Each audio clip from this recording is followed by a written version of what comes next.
জয় পরাজয় ছাপিয়ে মানসিকতাটাই তো ক্রিকেট। আর সেই মানসিকতার লড়াইয়ে বিরাট কোহলির কাছে হেরে গেলেন শাহিন আফ্রিদি। তেমনি এক ছোট্ট গল্পের সাক্ষী হওয়া গেল দ্বিতীয় ইনিংসের ৪২তম ওভারে। একটা ওভারে ধরা পড়ল দুই বিপরীত মেরুর মানসিকতা। ভারতের জিততে তখন দরকার মাত্র ১৭ রান।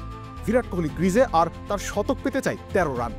শাহিন শাহ আফ্রিদি এলেন বল করতে। প্রথম বল অক্ষর প্যাটেল ১ রান নিয়ে বিরাটকে স্ট্রাইকে দিলেন। পরের বলে বিরাটও ঠান্ডা মাথায় সিঙ্গেল নিলেন। ওভারের তৃতীয় বলে শাহিন একটা বড় ওয়াইড করলেন লেগ সাইডে, এতটাই বড় যে উইকেট রক্ষকও আটকাতে পারলেন না। বল গড়িয়ে গেল ডিপ ফাইন লেগের দিকে। অন্তত ২ রান অনায়াসই সম্ভব ছিল।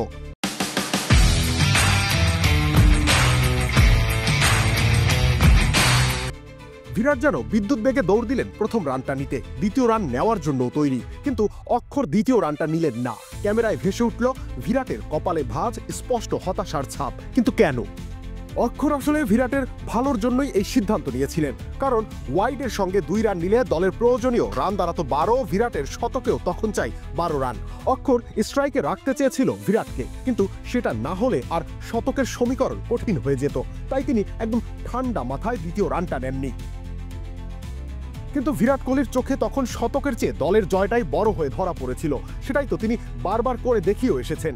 চাইলে তিনিও দ্বিতীয় রানটা প্রত্যাখ্যান করতে পারতেন, নিজের শতকের দিকে তাকিয়ে অক্ষরের সিদ্ধান্তে সায় দিতে পারতেন। কিন্তু তিনি সেটা করেননি, কারণ তিনি চ্যাম্পিয়ন, কারণ তিনি বিরাট কোহলি। বরং তিনি ছিলেন বিরক্ত, রান নেওয়ার সুযোগ কেন মিস হবে। অন্যদিকে সেই ওভারেই ধরা পড়ল শাহিন শাহ আফ্রিদির নেতিবাচক মানসিকতা। পরপর ২টা ওয়াইড, এরপর আরেকটা বাজে ওয়াইড। যে কেউ দেখলেই বুঝতে পারত শাহিন তখন বিরাটের শতক আটকানোর চেষ্টা করছিলেন।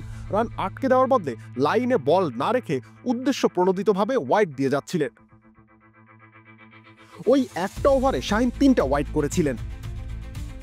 স্টেডিয়ামে তখন দর্শকদের দুয়ো লুজার লুজার চিৎকার। মুহূর্তের জন্য হলেও শাহিন যেন ভুলে গিয়েছিলেন তিনি সময়ের অন্যতম সেরা সিমার।